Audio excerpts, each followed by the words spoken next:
Hello student, स्वागत है आप सभी का हमारे इस यूट्यूब चैनल में। स्टूडेंट, आज हम देखेंगे आरआरबी ग्रुप डी के important question, provides year question. तो चलिए, हमारा पहला प्रश्न है कि रेलवे का सिग्नल किसके द्वारा संचालित होता है। तो जो रेलवे का सिग्नल है वो उपरोक्त सभी के द्वारा संचालित होता है। दूसरा प्रश्न है, संयुक्त राष्ट्र संघ की स्थापना कब की गई थी। तो जो संयुक्त राष्ट्र संघ की स्थापना है वो हमारी 1945 में की गई थी। तीसरा प्रश्न है, निम्न में से कौन सा कार्बन का अपरूप नहीं है। तो इसका राइट आंसर हो जाएगा वो है कार्बन डाइऑक्साइड। चौथा प्रश्न है, पावर अल्कोहल और इथिल अल्कोहल का किसका मिश्रण है। तो पावर और अल्कोहल इथिल जो है वो हमारा पेट्रोल का जो मिश्रण है।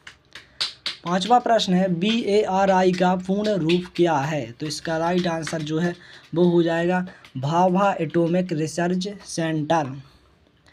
छठवां प्रश्न है, भारत में पहली रेल यात्रा कब हुई थी। तो इसका राइट आंसर हो जाएगा 1853 में जो है वो भारत की पहली रेल यात्रा हुई थी। सातवां प्रश्न है, भारतीय रेलवे में प्रयोग होने वाला मुख्य ट्रैक है। तो इसका राइट आंसर जो है वो है मानक ट्रैक है। आठवां प्रश्न है, संविधान दिवस कब मनाया जाता है। तो इसका राइट आंसर हो जाएगा जो संविधान दिवस है वो हर बार 26 नवंबर को मनाया जाता है। नौवां प्रश्न है, महात्मा गांधी जी की पत्नी का क्या नाम था। दोस्तों, अगर आपको इनमें से किसी एक का भी आंसर पता है तो आप कमेंट बॉक्स में इसका उत्तर दे सकते हैं। तो महात्मा गांधी जी की पत्नी का नाम था कस्तूरबा गांधी। प्रश्न क्रमांक 10 है, दुनिया का सबसे बड़ा देश कौन सा है।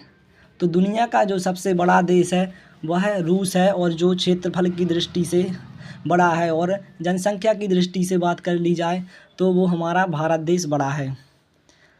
प्रश्न क्रमांक 11 आता है इसके बाद, विश्व का सबसे सुरक्षित देश कौन सा है। तो विश्व का जो सबसे सुरक्षित देश है वो है हमारा आइसलैंड। प्रश्न क्रमांक 12 है, निम्न में से किस जीव का खून नीला होता है। तो जो नीला खून होता है वो होता है हमारा ऑक्टोपस का। प्रश्न क्रमांक 13 है, ताजमहल किस नदी के किनारे स्थित है। तो ताजमहल जो है वो हमारा यमुना नदी के किनारे स्थित है। प्रश्न क्रमांक 14 आता है कि भारतीय संस्कृति का स्वर्ण युग माना जाता है।